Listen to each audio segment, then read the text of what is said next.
Hello everyone. Now we're going to do something a little bit more complex than what we've been doing. Got a request to factor trinomials. So we'll start with this one. And the question was specifically, how do I know if it's a perfect square or a non-perfect square? So we're going to figure that out. So to factor a trinomial, that basically means we want to break it down into sets of parentheses, or maybe a number on the outside of the parentheses, but there's definitely going to be parentheses involved. So let's try this. This is what it's going to look like. We want it to be two sets of parentheses next to each other. And if you're unsure, when they're right next to each other, that means they can be multiplied back together to come back to this original one. Oh, I forgot to mention that Nestor's not here again right now. The two earlier videos today really wiped him out. So it's just me. And that's a shame because factoring trinomials is his favorite topic. Anyway, let's try this. So we always want to put the x's in the front, just like the x's in the front of our trinomial in the first place. So we put x in the front. And now we're going to use these symbols here to tell us which symbols go in the middle here. Are we going to add or are we going to subtract? So if there's a minus here in the first one, that means we're going to put a minus here. And if this is a plus here, that means that it's going to be two negatives that need to multiply together to make this plus, to make that positive number. So that means this has to be minus 2. If this one was plus, then this one would have to be minus, because negative times positive makes negative. But instead, it's a positive, so that means we have to put negative here, because negative times negative equals positive. Now, our goal here, it's like a puzzle, to think of two numbers that add to negative 2, but also multiply to positive 1. They need to add to this number and multiply to this number. So I'm thinking that that could be negative 1 and negative 1. So 1 and 1. And here's our negative 1 right there. So you see how these are the same thing? That means this is a perfect square.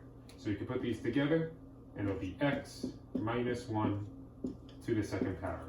And that's our perfectly squared trinomial. Okay, I want to do one more example, one that doesn't come out to be a perfect square, and that's actually a little tougher. So let me erase this.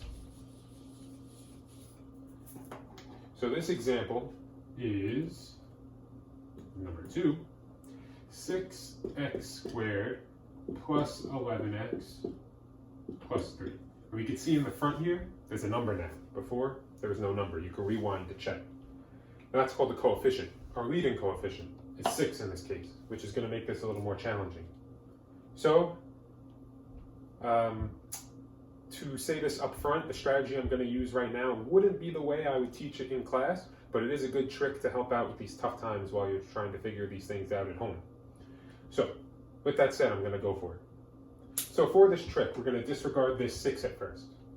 Totally disregard it. And we're going to bring down these two things, x squared plus 11x. And I need a third number here, so I'm going to multiply that by that. It'll all come together at the end. So now I have no more 3. That 3 is done for the rest of the day on the bench. This 6, we're going to come back to at one point though. Now we have this trinomial without the 6, we'll worry about that at the end, that we just need to factor. And we'll do it just like before we did the other example with the 2 and the 1. Two sets of parentheses, and I need a number, or two numbers, that add to 11 and multiply to 18. And if you didn't get it yet, that would be 9 and 2. And I see that these are both plus signs, so that means plus times plus, going to be plus, so they're both plus here too. And the two numbers are 9 and 2, so 9 and 2. And now here's where our 6 comes back into play. Here we go. You ready? I'm ready. We bring the 6 back down here, and we're going to divide it by these numbers.